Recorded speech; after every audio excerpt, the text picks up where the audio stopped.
था।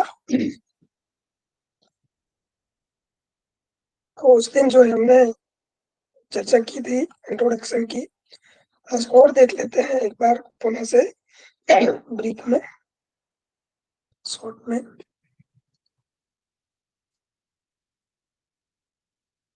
तो पहला अध्याय, इसमें 7 अध्याय हैं, 353 श्लोक हैं, 1807 ईस्वी का एक ग्रंथ है, 1807 सन का। महर्षि चंड कपाली और किरण के बीच का संवाद। मेरी आवाज एक बार क्लियर कर दीजिए, आवाज आ रही है? पीपीटी स्लाइड शो हो रही है? Yes sir. Okay, recording start हो गई?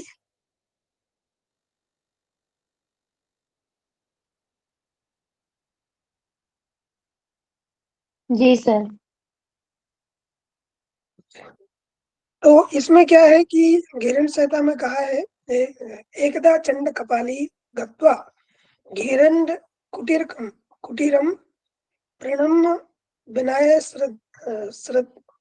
विनाय भक्त्या घिरण्ड परिप्रचंती। एक समय की बात है कि योगाभ्यास के लिए जिज्ञासा करने वाले राजा चंड कपाली नामक शिष्य किसके पास? महर्षि घिरण्ड की कुटी में गए। उन्होंने विनय पूर्वक, भक्ति पूर्वक प्रणाम करके जो है महर्षि घिरण्ड से प्रश्न किया। क्या प्रश्न किया? ये पहला श्लोक है। तो क्या किया? उन्होंने कहा कि घटस्थ योगम योगसः तत्व ज्ञानस्य कारणम इदानी श्रोतुम अगच्छामि योगेश्वर वद प्रभो। हे योगेश्वर यानी हे महर्षि घिरण्ड, तत्व ज्ञान का कारण जो जो घटस्थ योग है ना, तत्व ज्ञान जो वास्तविकता का कारण जो घटस्थ योग है, उसे मैं जानने को इच्छुक हूँ। हे योगेश्वर, हे प्रभु, हे महर्षि घिरण्ड, कृपा करके उसे मेरे मेरे प्रति कहिए, यानी मेरे लिए कहिए। फिर क्या कहते हैं महर्षि घिरण्ड? साधु साधु महाबाहो यन्मन त्वा परिप्रशस्यसि कथयामि चाते वत्स सावधानो बधाए सावधानो अवधारेत। महर्षि घिरण्य ने कहा, हे महाबाहो, हे चंड कपाली, तुम्हारे प्रश्न के लिए मैं तुम्हारी प्रशंसा करता हूँ। हे वत्स, तुमने जिस विषय की जिज्ञासा की है, मैं तुम्हारे प्रति कहता हूँ, सावधानी पूर्वक ग्रहण करो। ठीक है, ये नॉर्मल सूत्र है। इसके बाद जो इम्पोर्टेंस, जो अति महत्वपूर्ण आएंगे, उनको हम आपको ये देखिए, ये जो चौथा जो श्लोक है वो अति महत्वपूर्ण है।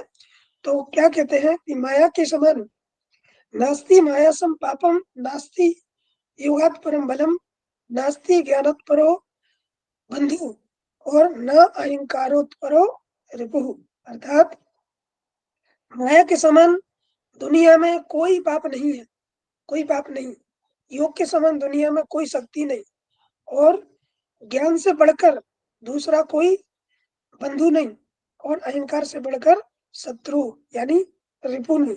तो इसको आपको शॉर्ट नोट्स बनाते चलना है। और श्लोक इसलिए पढ़ना है क्योंकि श्लोक आधा लिखा आ जाए, पूरा आपको करने को कहा जाए, या आधा इस तरफ आए आधा उस तरफ आए, सूची 1 सूची 2 में मिलान करने को दिया जाए, तो आपको इस श्लोक से ये पढ़ाया जा रहा है ना। और आपको ग्रंथ से ही पढ़ना चाहिए, जो हठ योग टेस्ट है वो। ठीक है, तो इस प्रकार से ये माया के समान पाप नहीं है ना, योग के समान कोई बल नहीं है, शक्ति नहीं है, और ज्ञान से बढ़कर कोई बंधु नहीं है, और अहंकार से बढ़कर कोई शत्रु नहीं है। तो ये आपको टू द पॉइंट याद रखना है। व्याख्या अगर पढ़ना चाहते हैं आप तो पढ़ लीजिएगा, है ना। यहाँ पर आपको टू द पॉइंट बात बताई जाएगी। तो क्या कहते हैं आगे कि अभ्यास अभ्यास कादि वर्णानाम यथा शास्त्राणि बोधयेत् तथा योगम समाधास्तम तत्व ज्ञानम च लभ्यते। मतलब जैसे कवर्ग आदि वर्णों का क्रम पूर्वक अभ्यास करने से सभी शास्त्रों का बोध संभव है, वैसे ही योग का अभ्यास करने से तत्व ज्ञान की प्राप्ति होती है। मतलब कवर की क्या है, का खा गा अंगा छोटे बच्चों को जैसे पढ़ा जाते हैं, तब वो जो है शास्त्रों का ज्ञान कर पाता है ना, हिंदी पढ़ पाता है, अंग्रेजी पढ़ पाता है, तो वो कवर उनका बेस है। उसी प्रकार से योग का अभ्यास यानी षटकर्म का अभ्यास, प्राणायाम का अभ्यास, धैर्य का, प्रत्याहार का अभ्यास, ये सब अभ्यास करने से ही क्या होगा, तत्व ज्ञान की प्राप्ति होगी। और तत्व ज्ञान की प्राप्ति के लिए ही ये जो है सप्तांग योग, घटस्थ योग की उत्पत्ति हुई है ना। तो ये आपको याद रखना है। क्वेश्चन कैसे बन सकता है कि शास्त्रों का अध्ययन करने, बोध प्राप्त करने के लिए किस चीज की आवश्यकता है, कवर की या फिर और किसी वर्ग की डाल दे। और उसी प्रकार से तत्व ज्ञान प्राप्ति के लिए योग अभ्यास की आवश्यकता है। आगे जो है वो कहते हैं कि जो सुकृत दुष्कृत है, कायर जायते प्राणी नाम घटा, घटा दुपत्ते है कर्म, घटी यंत्रम यथा भवेत। प्राणियों के शरीर, सुकृत और दुष्कृत, मतलब ये दो प्रकार के कर्म है, सुकृत कर्म और दुष्कृत कर्मों से उत्पन्न होते हैं। और शरीर से कर्म और कर्म से शरीर की उत्पत्ति होती है। तो पूछ लिया जाए आपको कि घेरन संहिता के अनुसार शरीर से किसकी उत्पत्ति होती है, तो आपको पता होना चाहिए कि शरीर से कर्म की और कर्म से शरीर की उत्पत्ति होती है। ठीक है, आगे बढ़ते हैं। तो कहा गया है, इसी को और समझाया है। और क्या कहा गया कि जिस प्रकार के बैलों के चलने पर घंटी यंत्र के घट घट जो होती है, घंटी वो ऊपर नीचे होती रहती है। जिस प्रकार से बैल चलता है तो चलने से जो घंटी गले में बंधी रहती है वो ऊपर नीचे दाएं बाएं होती रहती है। वैसे ही जो प्राणी है वो कर्म बस है ना, जो सुकृत और दुष्कृत कर्म है, वो कर्म के बस होकर जन्म और मरण रूपी संसार चक्र में घूमता रहता है ना। ये उसका कारण है। तो ये आपको स्पष्ट होना चाहिए कि बैलों के घंटी के उदाहरण किस प्रकार से दिया है यहाँ पे। कर्म के मतलब कर्म जो सुकृत और दुष्कृत कर्म है वो जन्म और मरण लेने के लिए घूमता रहता है, और उसी से जो है जीवन, मनुष्य व्यक्ति संसार चक्र में घूमता फिरता रहता है। ठीक, आगे क्या है, तो आगे इसी देखिए, ये जो है शरीर के बारे में पूरी पूरी चर्चा की गई है यहाँ पे। आम कुंभ एवं एवं स्तो जीरी जीरियमाणा सदा घटा, और योगा योगानलेन संग्रह घट शुद्धिम समाचरित। अर्थात मिट्टी के कच्चे घड़े में अगर जल भर दिया जाए तो गलकर नष्ट हो जाएगा, परंतु यदि घट को यानी घड़ा को पका दिया जाए तो जल भरा रह जाएगा। आपने देखा होगा कि जो मिट्टी के घड़ा बनाते हैं उसमें अगर कच्चे घड़े में जल भर दिया जाए तो वो फैल जाएगा, फूट जाएगा, और वहीं अगर पका दिया जाए तो जल नहीं बिखरेगा और ना ही वो नष्ट होगा, ना ही वो गलेगा। इसी प्रकार से जीव के परिपक्व अपरिपक्व शरीर के विषय में समझना चाहिए। मतलब इसी प्रकार से शरीर के लिए समझना चाहिए। यदि योग अग्नि के द्वारा परिपक्व हो सकता है तो जो जो शरीर को परिपक्व बनाने के लिए योगाभ्यास आवश्यक है। किस लिए आवश्यक है? शरीर को योगाभ्यास बनाने के लिए। जिस प्रकार से मिट्टी के घड़े को पकाने की आवश्यकता है तभी उसमें जल भर सकता है, उसी प्रकार से जो शरीर है उसको योगाग्नि के माध्यम से परिपक्व बनाया जाए। योगाभ्यास के माध्यम से परिपक्व बनेगा तभी जो है वो तत्व ज्ञान को प्राप्त कर पाएगा, है ना। आवाज आ रही है मेरी? आप सब यही है क्लास में? यस तो सर। जी सर। उस जो तत्व ज्ञान है उसकी प्राप्ति के लिए और जो शरीर है उसको परिपक्व बनाने के लिए सप्त साधन यहाँ पर बताए जिसकी चर्चा हमने की थी। क्या क्या है? शोधनम दृढ़, ये श्लोक आपको याद कर लेना है। एक श्लोक ये कर लेना है एक आपने जो नास्ति मायासम पापम वो पढ़ा, वो याद कर लेना है, और आगे जो श्लोक आएगा वो भी आपको याद करना है। तो क्या है, शोधनम दृढ़ता च स्थैर्य धैर्य च लाघवम प्रत्यक्षम निर्लिप्तम च घटस्य सत्य साधनम। तो शोधन, दृढ़ता, स्थैर्य, धैर्य, लाघवता, प्रत्यक्ष, निर्लिप्त और निर्लिप्त, ये सातों साधन हुए। और ये घट की तुलना यहाँ पे शरीर से की गई है। घड़ा की तुलना यहाँ पे शरीर से की गई है। तो शोधन, दृढ़ता, स्थैर्य, धैर्य, लाघवता, प्रत्यक्ष और निर्लिप्तता। तो ये जो सप्त साधन है ना, ये कैसे प्राप्त होंगे? कैसे प्राप्त होंगे? आपको होंगे सप्तांग, सप्त अंगों से, 7 अंगों से। तो वो 7 अंग कौन से? षटकर्म है, आसन है, मुद्रा है, प्राणायाम है ना। तो वो आगे बताते हैं कि ये है षटकर्मों से शुद्धि होगी। अब देखिए, षटकर्मों से शुद्धि, यहाँ पर शुद्धि पहले क्यों बताइए? जो शरीर है उसमें विभिन्न प्रकार की जो है वो विभिन्न प्रकार के रोग है, या फिर जो त्रिदोष है वो असंतुलित है। तो पहले शरीर की शुद्धि की जाए, तो इसलिए यहाँ पे षटकर्म पहले रखा हुआ है। तो षटकर्मणा शोधनम चा, षटकर्मणों से पहले शरीर की शुद्धि कीजिए। फिर आसन भवेत् दृढ़, आसनों से फिर दृढ़ता आएगी, है ना। दृढ़ता, शरीर बल, मनोबल, आत्मिक बल, सभी प्रकार की दृढ़ता आएगी। फिर मुद्रायाम स्थिरता, जब मुद्रा से स्थिरता की प्राप्ति होगी। और प्रत्याहार, धीरता, प्रत्याहार से धीरता, धैर्यपन प्राप्त होगा। और प्राणायाम लाघवम चा, प्राणायाम से लाघवता की प्राप्ति। ध्यान है प्रत्यक्ष आत्मना, ध्यान से प्रत्यक्ष, प्रत्यक्ष आत्मा का प्रत्यक्ष दर्शन होगा। और समाधि न निर्लिप्तम, और समाधि से जो है निर्लिप्तता की अवस्था प्राप्त हो जाएगी।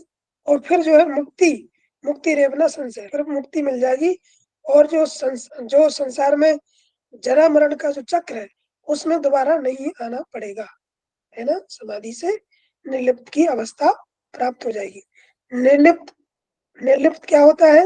निर्लिप्त मतलब कि बार बार अब नहीं आना पड़ेगा, है ना। निर्लिप्त मतलब कि मुक्ति बोल सकते क्या सर। है? हेलो, बोल रही हूँ आवाज आ मुक्ति रही बोल है? सकती हूँ। हाँ, मुक्ति मिल सकती है। वासनाओं में लिप्त नहीं होंगे, उनके अधीन नहीं होंगे, है ना, वो निर्लिप्त है। वो मुक्ति की अवस्था है, तुरिया की अवस्था है, अंत जागृति की अवस्था है। तो वो है निर्लिप्तता। ठीक है, ये हमने पहले समझ लिया था, जान लिया था। अब आता है पहला प्रकरण, अध्याय पहला। तो पहला है सटकर्म। क्या बताया? सटकर्मणा शोधनम चा। तो सटकर्म, सट मतलब 6, कर्म मतलब क्रिया, 6 प्रकार की क्रिया। सबसे ज्यादा जो सटकर्म है वो इसी ग्रंथ में मिलते हैं। और धोतिर तथा नेति लौलिकम त्राटकम तथा कपालभाति चेतानी सटकर्माणी समाचरित। क्या क्या है? धोती, वस्ती, नेति, लौलिकी, लौलिकी मतलब नौली। आपको याद रखना है, धीरेन्द्र सहता के अनुसार लौली को क्या कहा गया है? लौलिकी, लौलिकी, भौलिकी, कुछ भी नाम लिख कर दे दे तो आपको पता होना चाहिए कि लौलिकी को ही नौली कहते हैं। त्राटकम, त्राटकम और कपालभाति चेतानी सटकर्माणी समाचरित। तो 6 ये सटकर्म। ये हठ प्रदीप का में जो है त्राटक पहले आ जाता है और लौली जो है पीछे चली जाती है। तो उसमें क्या बताया गया? कंपैरेटिव स्टडी आपको करके चलना है, क्योंकि क्वेश्चन जो है कंपैरेटिव भी पूछ लिए जाते हैं कि इसमें क्रम ऐसा दिया है तो उसमें धीरेन्द्र संहिता में किस प्रकार से दिया है, हठ प्रदीप का में किस प्रकार से दिया गया है। तो आपको वो ज्ञात होना चाहिए, है ना। धोतिर वस्त्र तथा नीति त्राटकम नूलिकम तथा कपालभाति चेतानी सटकर्माणी प्रचक्षते, ऐसा दिया है आपका हठ प्रदीप का में, है ना, दूसरे अध्याय के 22वें श्लोक में। तो आपको ये यहाँ पर पहले अध्याय के 12वें श्लोक में ये क्रम दिया है। तो ये आपको इसी प्रकार से याद रखना है। आज हम चर्चा करेंगे धोती की। धोती कितने प्रकार की होती है, और धोती का अर्थ होता है धोना, है ना, अशुद्धियों को अंदर से धो लेना। तो ये धोती है। तो कितने प्रकार की धोती है? प्रमुखता 4 प्रकार की धोती है। कौन कौन सी? अंतर धोती, दंतर धोती, हृदय धोती, मूल शोधनम। कि अंतर धोती है, दंत धोती है और हृदय धोती है और एक प्रकार की मूल शोधन। तो क्वेश्चन आ जाए कि मूल शोधन क्या है, तो आपको पता होना चाहिए कि एक प्रकार की धोती है। आप हठ रत्नावली में पढ़ रहे होंगे, कुंदन सर पढ़ा रहे हैं, चक्रीय क्रिया मूल शोधन से मिलती जुलती है। तो धोतिर चतुर्वृधाम कृत्वा घटम कुर्वन्ति निर्मलम। ये जो धोती 4 प्रकार की है, ये घट यानी शरीर को निर्मल करने के लिए, और योगी जन अपने शरीर को स्वच्छ बनाते हैं। किसके माध्यम से? धोती के माध्यम से। अब आती है, देखिए आप एक चार्ट बनाइएगा पूरा षटकर्म का। तो पहले धोती लिखिएगा, धोती के बाद बस्ती लिखिएगा, बस्ती के बाद धोतिर बस्ती तथा नेति लिखिएगा, लोलकी लिखिएगा, त्राटक और कपालभाति। फिर धोती में आइएगा, तो धोती में 4 प्रकार की, अंधा धोती, दंता धोती, हृदय धोती और मूल शोधनम। फिर अंधा धोती में भी 4 प्रकार की। अब ये 4 प्रकार की धोती में आपको क्या क्या याद रखना है, उसकी टेक्निक क्या है, उसका मीनिंग क्या है और उसका जो है वो बेनिफिट क्या है, आपको इतना ही याद रखना है अकॉर्डिंग टू द श्लोक और टेक्स्ट। इतना ही पूछा जाएगा। ठीक, तो क्या अंतर धोती क्या है? ये 4 प्रकार की होती है। बातसारम, बारीसारम, बहिनीसारम, बहिष्कृतम, घटस निर्मला थाय, अंत धोतिर चतुर्विधा। ये भी 4 प्रकार की है। प्रमुखतः धोती 4 प्रकार की थी, और फिर अंतर धोती भी 4 प्रकार की है। बातसार, बारीसार, बहिनीसार और बहिष्कृत। ठीक है, तो इनसे भी क्या होगा, शरीर को निर्मल करने के लिए, शरीर इनसे निर्मल होगा, है ना। जो घट है, घटस्थ निर्मला था, शरीर को निर्मल करने के लिए 4 प्रकार की धोती का वर्णन चंड कपाली ने, महर्षि हिरण्य ने चंड कपाली के लिए किया। तो देखिए पहले प्रकार की धोती क्या है, बादशाह धोती। अब बादशाह धोती का कैसे करते हैं, और जो एग्जामिनर है वो इसकी भाषा को भी घुमा फिरा देता है ना। तो आपको श्लोक सहित याद रखना है, क्योंकि श्लोक भी पूछ लिया जाता है। ठीक, तो काग चंबू, काग काग चंचू बधाई सने, विवेद वायु सने सने, चलाए दुदरम फच्छ फच्छा दुर्जितमना रेचन सने। अर्थात कौए की चोंच के समान दोनों होठों को करके, है ना, कौए जैसे करता है उस प्रकार से दोनों होठों को करके, सने सने यानी धीरे धीरे वायु को लेना है, पिए, है ना। फिर पूर्ण रूपेण पान कर ले, पान कर लेने पर पेट का परिचालन, मतलब पेट को अंदर बाहर घुमाए, फिर वायु को निकाल दे। तो ये हुआ आपका बादशाह बादशाह धोती, बादशाह अंतर धोती, है ना। आपको जो वो केवल कुंभक और भी जो एक प्रकार का कुंभक है, उसमें कंफ्यूजन नहीं होना चाहिए। ये बादशाह आपको इसी प्रकार से याद रखना है। इसमें ये कुंभक करके वायु का पेट का चालन करते हैं, और फिर वायु को निकाल देते हैं। पूरक करते हैं पहले, पिए मतलब पूरक, और वायु को निकाल दे मतलब रेचक। तो वो पूरक रेचक करके भी एग्जामिनर पूछ सकता है। परिचालन मतलब वायु को अंदर बाहर घुमाना। ठीक है, तो ये हुआ बहुत सर्द होती। इसका लाभ क्या है, लाभ क्या है, तो लाभ बताया है। बात सारम परम गोप्यम, देहम निर्मल कारकम, सर्व रोग क्षय करम, देहानल विवर्धनम।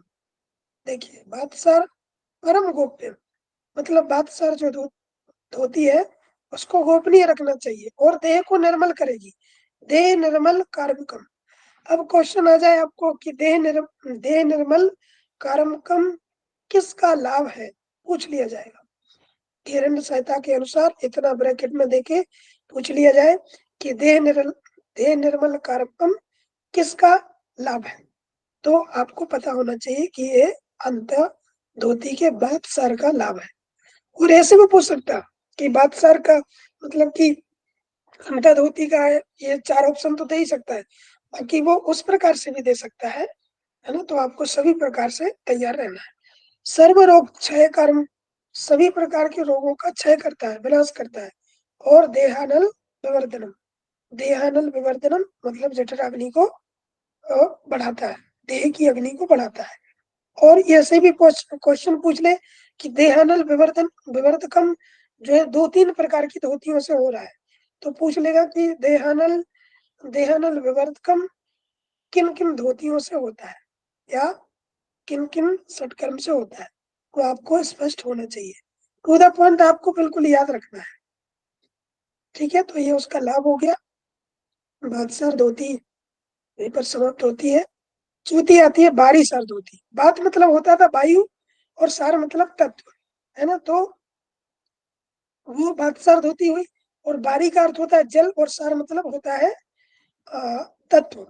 तो धोती का अर्थ हुआ जल से तत्व को धोना। तत्व यानी शरीर, है ना। इस क्रिया को कायाकल्प के नाम से भी जाना जाता है। बारी मतलब पानी, संघ प्रक्षालन नाम से भी इसको जाना जाता है, बारी सार धोती को। ठीक है, बारी सार को आपको कायाकल्प और क्या क्या संघ प्रक्षालन नाम से भी जानते हैं। आप नोट डाउन करते जाइए, शॉर्ट नोट्स आपको बनाना है। ठीक है, तो ये क्या करता है, इसमें क्या करना है आपको। आघंट पूरियत द्वारी वस्त्रेण च विवेशने, और चलायेद चलाए दरडेव चोदरांध्रे चदे दता भारी सारम परम गोप्यम। ये उसका वो फिर से बताया लाभ। तो मुख से धीरे धीरे जल पीते हुए कंठ तक जल भर ले। क्या करना है, कंठ तक जल को भरना है। धीरे धीरे जल को पी के कंठ तक भर लेना है। उसके बाद उदर को उदर को चलाकर जल को अधोमार्ग से निकाल दे। अधोमार्ग मतलब एनस रीजन से बाहर निकाल दे। यह बारिशार संजक धोती परम गोपनीय, शरीर को स्वच्छ करने वाली, इसका प्रयत्न साधन करने वाले योगी देवताओं के समान देवताओं के शरीर के समान प्राप्ति होती है। क्या कहा गया, बात बारिशारम परम गोप्यम, वहां पे था बात सारम परम गोप्यम।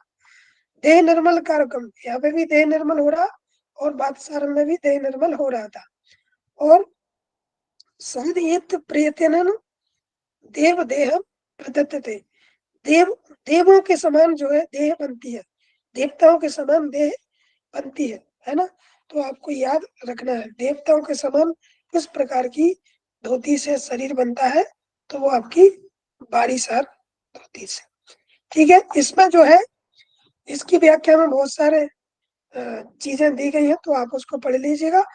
और इसमें 5 प्रकार के आसन भी करने होते हैं। जैसे पानी पीते हैं तो 5 प्रकार के आसन करने होते हैं। वो महर्षि घेरंड ने नहीं बताए, लेकिन इन्होंने बताए। कौन ने, किसने बताए हैं, स्वामी सत्यानंद सरस्वती जी ने।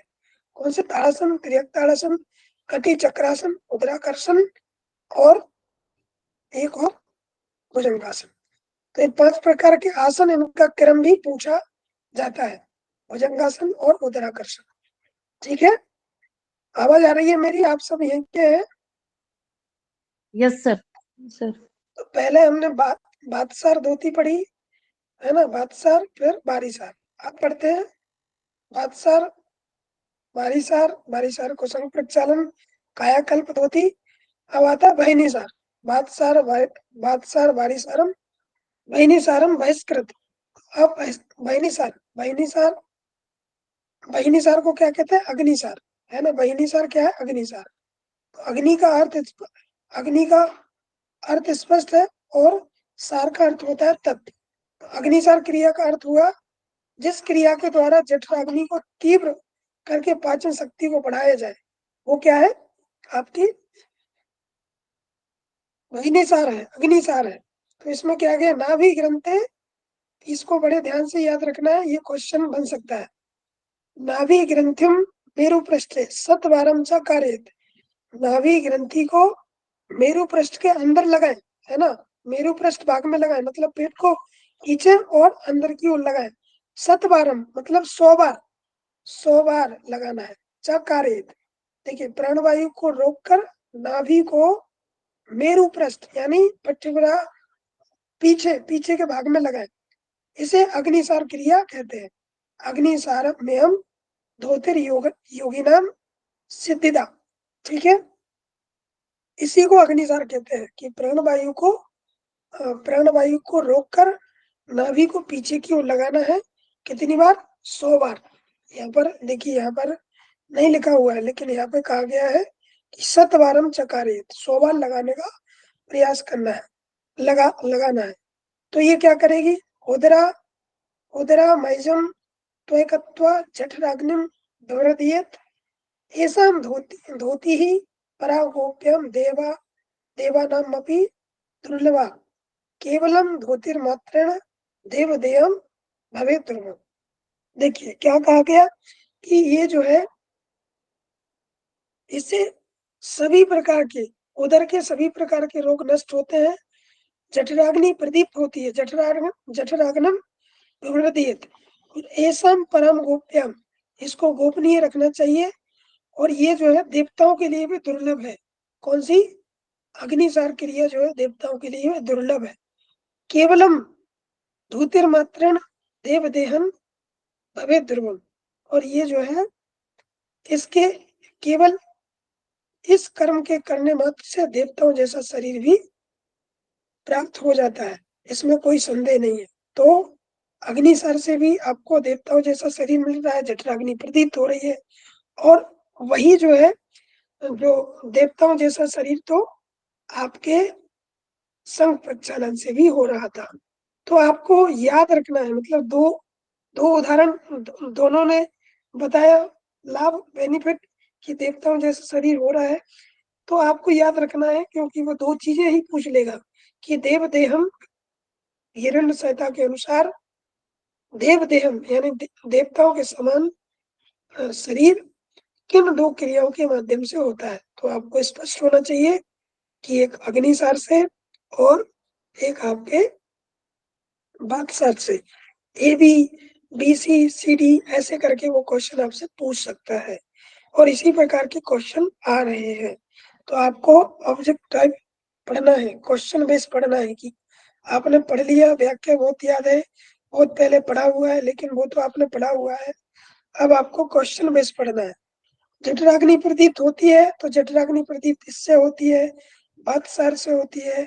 तो आपको याद रखना है किस किस से होती है ना। इस प्रकार की दृष्टि रखते हुए आपको इन हट जो गिरण से था उसका अध्ययन करना है। मेरी आवाज आ रही है? आप सब हैं क्लास में? Yes sir. समझ में आ रहा है? ज्यादा तेज तो नहीं हो रहा है?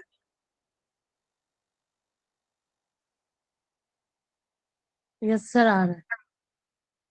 ऐसे ही तो बोल रहे हैं, आ रहा है नहीं आ रहा है? हाँ जी, आ रहा है सर। ओके, तो अब आती है बहिष्कृत धोती। हमने अभी बातसार धोती पढ़ी, बहिनीसार धोती पढ़ी और बारीसार धोती पढ़ी। बातसारम बारीसारम बहिनीसारम बहिष्कृत। अब ये अंतर धोती का लास्ट टाइप है, बहिष्कृत धोती। ठीक है, तो ये क्या है? काकी मुद्रम स्वदीयत्वा पूर्य ददुरम मरुतः मरुतम मरुत धारयेत धरा धरियामम यम तु चालेद दोभ मात्रमना एसाम धोतिम परम गोप्यम न प्रकाशम कदाचना। देखिए, मैं इसलिए पढ़ पढ़ के आपको बता रहा हूँ कि ये जो है क्वेश्चन अब मतलब इस बार और ये श्लोक से आने लग गए, तो आपको श्लोक से भागना नहीं है, आपको श्लोक को पढ़ना है। कैसे भी आप पढ़िए, उसके भावार्थ को जानिए। श्लोक क्योंकि श्लोक भी पूछ लेता है। तो इसमें क्या बताया? कौए की चोंच के समान ओठों को करके उनके द्वारा वायु का पान करना है, मतलब पूरक करना है। फिर उदर को भर लेना है, वायु से उदर को भर लेना है। पान की गई वायु को देखिए धारेत अर्ध याम मतलब कि आधे पैर यानी 1.5 घंटा। कैसे भी क्वेश्चन पूछ ले कि जो बहिष्कृत धोती में जो वायु को भरते हैं वो कितना भरते हैं, तो अर्धयम मतलब आधे पैर या 1.5 घंटा या अर्धयम तक वायु को रोक के रखना है और उसको परिचालित करते रहना है, और फिर अधोमार्ग से जो है वो वायु को निकाल देना है ना, अधोमार्ग से। तो इस प्रकार की धोती बहिष्कृत होती है, ठीक है, और उसको परम गोपनीय रखना चाहिए। ठीक, ये समझ में आई? आपकी टेक्निक याद रखना है, बेनिफिट याद रखना है। आगे क्या बताया गया है इसके विषय में कि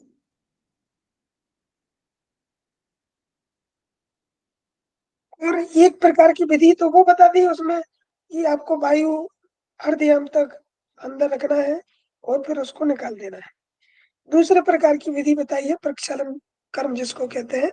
देखिए, प्रक्षालन कर्म और संघ प्रक्षालन में आपको कंफ्यूजन नहीं होना चाहिए। संघ प्रक्षालन कहा गया आपके बारीसर धोती को, और ये प्रक्षालन यहाँ पे कहा गया है किस धोती को? बहिष्कृत धोती को। तो क्या कहा गया है इसमें? नाभि जल नाभि मग्न जले, मतलब नाभि तक जो है, नाभि तक जल में खड़े होकर शक्ति नाड़ी को बाहर निकालो। शक्ति नाड़ी को बाहर निकालने का मतलब है एनस पार्ट को बाहर निकालना है। बहुत ही डिफिकल्ट है, आपको सिर्फ करना नहीं है, सिर्फ आपको पढ़ लेना है। तो नाभि जल तक, नाभि नाभि तक मतलब जल हो, खड़े होकर, और शक्ति नाड़ी को यानी एनस रीजन को बाहर निकालना है। यहाँ पर जैसा कहा गया है वो शक्ति नाड़ी यानी वही है। निकालकर नाड़ी का प्रक्षालन करो, उसे साफ करो। देखिए, उसको साफ करना है, और उससे क्या होगा? मल त्याग होगा। कराभ्यम छाल इन नाड़िम यावानल विसर्जनम, यानी मल का त्याग होगा। जब नाड़ी की सफाई हो जाए तब उसे पुनः अंदर ढकेल ले, मतलब शक्ति नाड़ी को बाहर निकालो, उसकी सफाई करो, और जब नाड़ी की सफाई हो जाए तब उसको अंदर करो। यह प्रक्षालन क्रिया है। धोती की क्रिया अत्यंत गोपनीय है, देवताओं के लिए भी दुर्लभ है। केवल इस धोती के अभ्यास से देवता के समान शरीर की प्राप्ति होती है। जब तक साधक में इतना सामर्थ्य उत्पन्न न हो जाए कि वह वायु को आधे पैर तक अंदर अंदर में रोक सके, तब तक उसे यह बहिष्कृत संघर्ष महाधोती नहीं करना चाहिए। देखिए, पहले प्रकार की धोती बहिष्कृत धोती, वो आप ये समझ लीजिए कि बहिष्कृत धोती है, और ये महाबहिष्कृत धोती समझ लीजिए इसको। और आधे पैर यानी 1.5 घंटे आपको, मतलब जब भी व्यक्ति जो साधक करे उसको 1.5 पैर तक अंदर वायु को रोक लेने का अभ्यास हो जाना चाहिए, तभी जो है इस प्रकार की जो है वो धोती को करे। तो आपने समझा चारों प्रकार की धोती। देखिए, आप एक चार्ट बनाएंगे और उसमें सबको लिखेंगे, बादशाह को, बारीसार को, बहनीसार को और बहिष्कृत को। उसकी टेक्निक फॉन्ट में लिखेंगे कि कैसे करना है, और उसके बेनिफिट को फॉन्ट वाइज लिखेंगे। किससे जठराग्नि प्रदीप्त हो रही है, किससे देह जो है देव के समान हो रहा है, और किसको गोपनीय रखना चाहिए। गोपनीय तो सबको रखना चाहिए, है ना। इस प्रकार से आपको एक दृष्टि मिली होगी, है ना। तो ये था आपका अंतर्धोती। अंतर्धोती आपकी 4 प्रकार की आपने समझी। और आगे जो आता है वो है दंत धोती। दंत धोती, दंत धोती कितने प्रकार की है? कोई बताएगा कितने प्रकार की है? 5 प्रकार की प्रकार। कौन कौन सी? दंत धोती, दंत मूलम, जिह्वा मूलम, रंध्र चाकर्ण युग्मयो, कपाल रंध्र पंचेते, दंत धोतिर विधीयते। अब ये 100 सूत्र है, ये आपको पूरा पूरा याद होना चाहिए। भातसार, बारीसार, बहिनीसार, बहिष्कृत, वो भी आपको याद होना चाहिए, ये भी आपको याद होना चाहिए। तो दंत मूल एक हो गया, जिह्वा मूलम भी दो, दूसरी हो गई, रंध्र भी तीसरी हो गई। कर्ण योग में मतलब दोनों कान, कान दो होते हैं ना, एक लेफ्ट साइड एक राइट साइड, तो ये दोनों मिलाकर कितने हो गए? 4। और एक हो गया कपालरंध्र। कपालरंध्र पंचेते दंत धोतिर विधीयते। तो दंत धोती के 5 भेद है। हर कोई इसमें कंफ्यूजन में आता है और ये क्वेश्चन कई बार बना हुआ है। तो कई बार बना हुआ है तो पांचों चीजें आपको क्रम में लिखने को आ सकती हैं और आपको आ सकते हैं क्रम में आ सकते हैं और इसका श्लोक पूछ सकते हैं कि श्लोक संख्या क्या है। तो ये महेश मुंगेर गुहार द्वारा जो पब्लिश है महर्षि स्वामी सत्यानंद सरस्वती जी की, तो उससे ये क्वेश्चन बन सकता है। ठीक है, तो ये जो दंत धोती है वो 5 प्रकार की हुई। दंत धोती का मतलब दांत की सफाई किस प्रकार से की जा सकती है ना। तो आइए अब पढ़ते हैं दंत मूलम। दंत मूलम क्या है? तो दंत खादिरेण रसेनात् शुद्ध मृत्तिकया तथा मार्यजन हंत मूलम च यावत यावत कल की अवेश मारेत। मतलब जो मेल होता है, यहाँ पर एक शब्द आएगा आपको, कल की विष, है ना, कल की विष। तो ये इसका मतलब मेल जो है ना दांतों में जो जमा हुआ है उसको हटाने की बात की गई है। दंत मूलम पराधोतिम योगनम योग साधने नित्यम कुर्यात प्रभाते च दंत रक्षम योग विद्या। दंत मूलम धावनादि कार्यसु योगनम मतम। अर्थात जब तक मेल ना छूटे तब तक खदर के रस, देखिए क्वेश्चन एक बार आया हुआ था, खदर का रस, नीम का रस और बबूल का रस, किस कई प्रकार के रस हो सकते हैं। तो यहाँ पे आपको खादर रस बताया हुआ है ना। खादर के रस अथवा विशुद्ध मिट्टी से दांतों की जड़ों को मांजना चाहिए, यानी मालिश करना चाहिए। योगियों को यह साधन अपने दांतों की रक्षा के लिए नित्य प्रातः काल करना आवश्यक करना चाहिए। पूछ लिया जाए दंत मूल का अभ्यास कब करना चाहिए? प्रातः काल, मध्य काल, है ना, सायकाल, अर्धरात्रि काल। तो आपको पता होना चाहिए कि ये जो दंत मूल है, दंत मूल धोती है, उसका अभ्यास प्रातः काल करना चाहिए। और योग के जानने वाले पुरुष इस दंत मूल को प्रमुख कर्म भी कहते हैं। ठीक है, तो इसकी व्याख्या, इस सूत्र और व्याख्या ही आपको पढ़ना है। ठीक है, तो ये दंत मूल हुआ। अब दंत मूलम जिप्या मूलम। जिप्या मूलम, देखिए आपको एक चीज जान लेना चाहिए इसके बाद में। जिप्या मूल, जिप्या शोधन, ये जो आपका हाथ है, हाथ में आपका हाथ में कितनी उंगलियां हैं बताइए? 5। कितनी? 5 उंगलियां नहीं है, 4 उंगलियां है ना। 5वां अंगूठा। 4 अंगूठा है। तो इंडेक्स फिंगर, मिडिल फिंगर और आपकी रिंग फिंगर और स्मॉल फिंगर। तो क्या कहते हैं, पहली उंगली को तर्जनी, मिडिल फिंगर को मध्यमा और अनामिका रिंग फिंगर को और कनिष्ठ का स्मॉल फिंगर को। ठीक है, और अंगूठा आपका अंगुष्ठ, अंगूठा कहते हैं थंब। ठीक है, तो इसमें इनका उपयोग हुआ, तो ये भी आपको याद रखना है। जिभ्या शोधन, जिभ्या शोधन धोती क्या है? अतः संप्रवक्ष्यामि जिभ्या शोधन कारकम जरा मरणम रोगादि सन्नेर दीर्घ लंब का। ये जो जिभ्या शोधन है इसको दीर्घ लंब का नाम से भी पुकारा जाता है। क्या है? जिभ्या शुद्धि का कारण बताते हैं। अब जिभ्या शुद्धि का कारण बताता हूँ। यह दीर्घ लंब का कहलाने वाला प्रयोग जरा मरण और रोग आदि का नाशक है। किस किस का? कि इसको दीर्घ लंब का कहते हैं जो कि जरा मरण और रोग आदि का नाश करने वाला है। किस प्रकार से है, कैसे है? देखिए तर्जनी किस किस प्रकार से करते हैं, है ना। तो तर्जनी मध्यमा, मध्यमा नाम का अनामा इसमें जुड़ जाएगा। तर्जनी मध्यमा अनामा, है ना, तीनों जुड़ जाएगा। तर्जनी मध्यमा और अनाम का अंगुल त्रय योगतः, है ना। वेश्य वेश्य दलन मध्ये तु मार्चे मल्लाभि का मूल मूल का मूलम। शने शने मार्जित्वा कप दोष निवारयेत माचिरन वविनेतेन दोहि सेयच्च पुनः पुनः तदाग्रहं लोहि यत्रेण कर्षयित्वा शने शने नित्यं कुर्यात् प्रियतनं रदवेह दह कसेत के एकम कृत्ये च नित्यं सा लंबका दीर्घतम वर्जेत।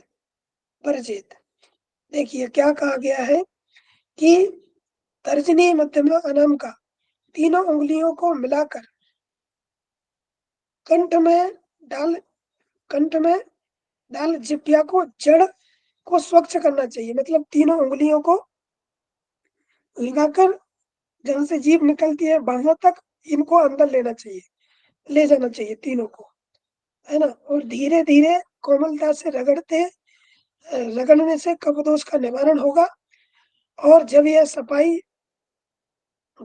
सफाई और रगड़ना हो जाए तब जीभ में थोड़ा सा मक्खन, क्या किया गया, नवनीत, देखिए यहाँ पर नवनीत शब्द यूज किया गया है, मारियन नवनीतन, है ना।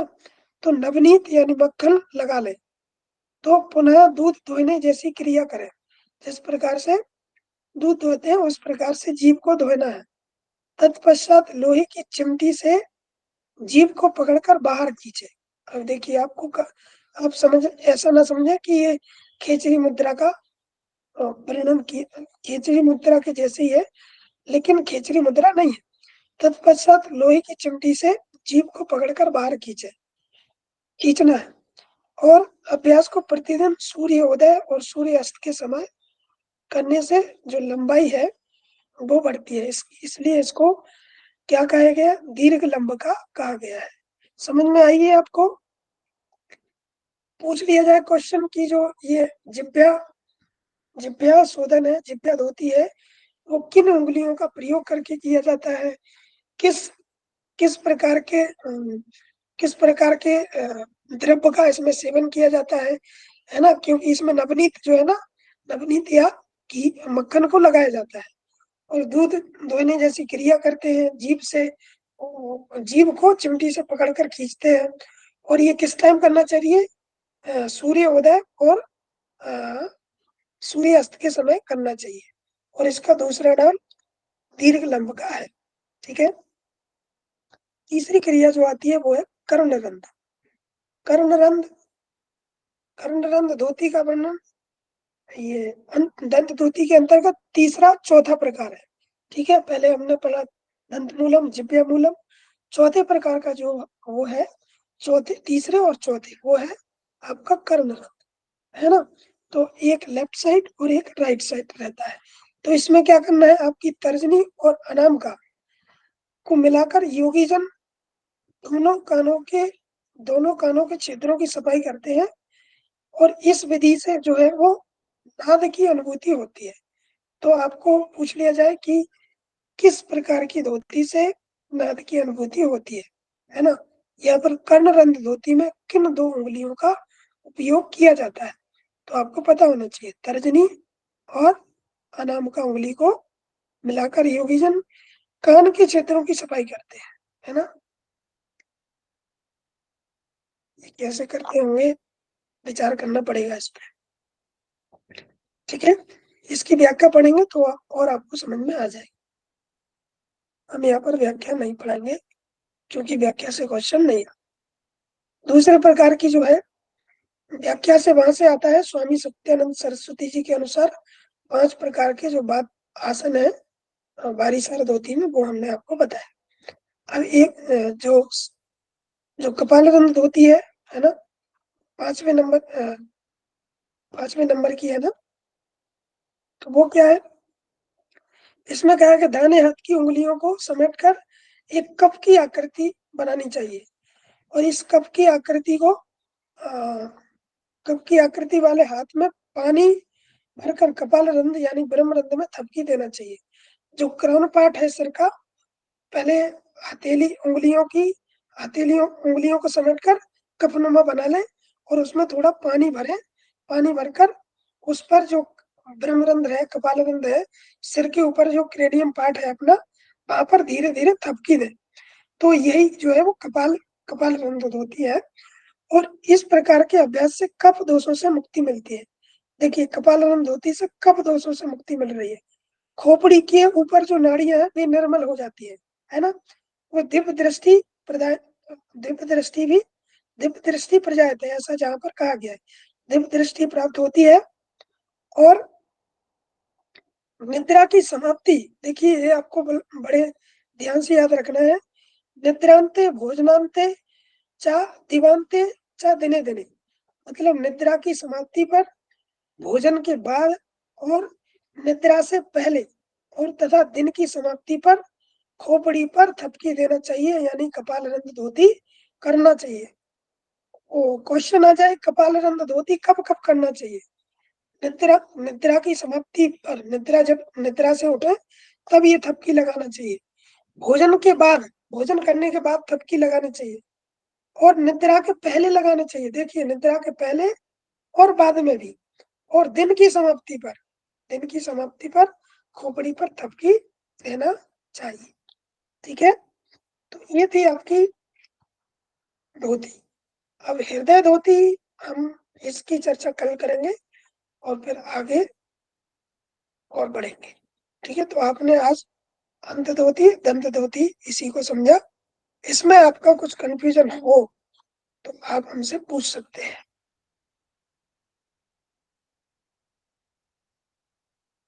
आवाज आ रही है मेरी?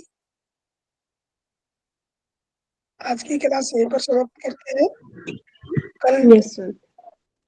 चर्चा करेंगे। सर